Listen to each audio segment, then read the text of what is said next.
sound effects. Morning, guys. Morning. Said it's afternoon. Afternoon. Guys need to sleeping.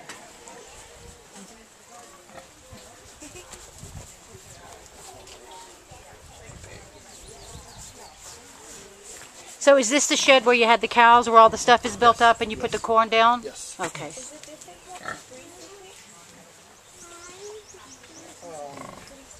Well, no. You mean, why don't we farrow? Because you can't do everything. You can become so diversified that you don't do anything well. We are believers in mutual interdependence. I mean, there are a lot of people who like to raise pigs or farrow, but don't want a market. So we have our own farrow advantages. We have a market. We have a brand name. So we provide a market for them through our retail market. Okay, this is the heart and soul of Polyface right here. This is the pigaerating, and like I say, we're just 2 days from being done here. This, of course, this middle is all full of hay. At the end of the season, we fill this with hay. Hay, of course, is just dehydrated grass. That's all it is. Okay, dehydrated grass.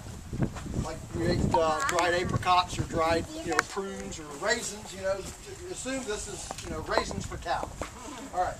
So this is all full of that. Then when the cows are in here, they're eating through these boxes. This board here would be off, so between here and here.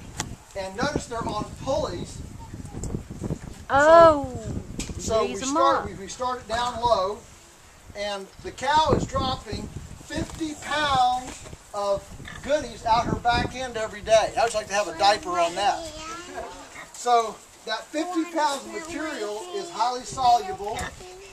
If it gets dry, it wants to vaporize in the atmosphere. I don't know what that smells like. If it gets wet, it wants to leach into the groundwater. And in the winter, the soil is dormant, and all the actinomyces, and gibberellins, and azotobacter and stuff, they're all sleeping, and they don't want to eat.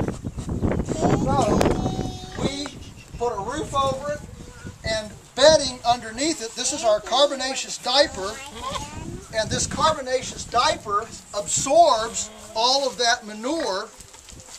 And you can put your hand on there and feel it. No, that's cool. Okay? All right.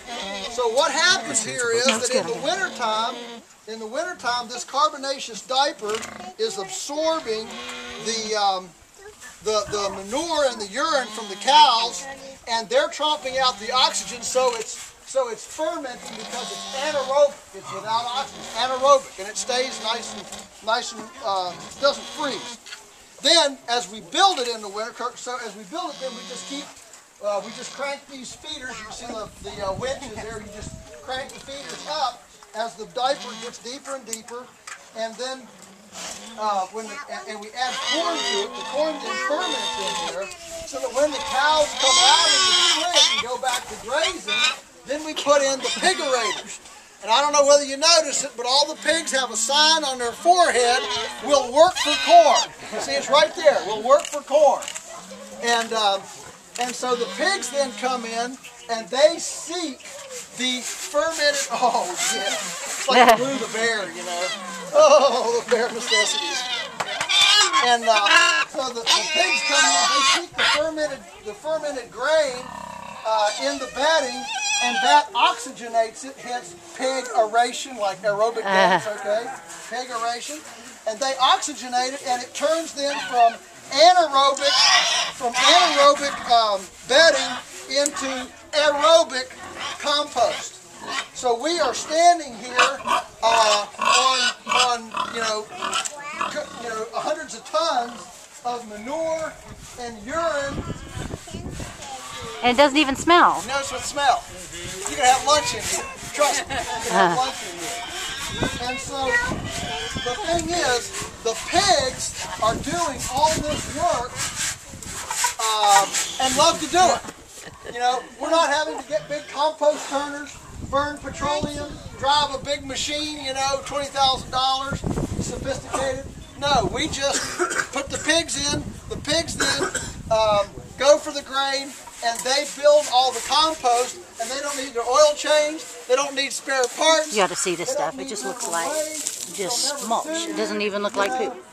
It's just And when clean as you're can done be. with them, you eat them. So it's a great retirement program. You don't have to worry about social insecurity or spike attacks. So the thing about it is that it allows us to fully respect and honor the pigness of the pig in doing this work, which they love to do, and fully allows them to express their pigness, so that instead of them just being, pork chops and bacon and ham, the pigs become co-laborers and team players in this great land healing ministry.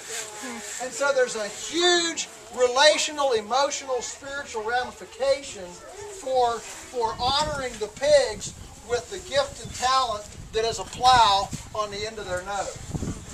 And how many cows do you have in here? They can go 60 in a side. So this can handle 120. The shed down at the house can handle another about 180. So we can get about 300 under roof. Now that's not all of them, but that's most of them. The others are on rental land, and unfortunately our landlords, none of our landlords will let us build a building like this because they think it's ugly. But I realize it's not pretty. the building. We're using our own material. We mill out our own lumber. But we built this 5,200 square foot facility for $4,000. And you know what?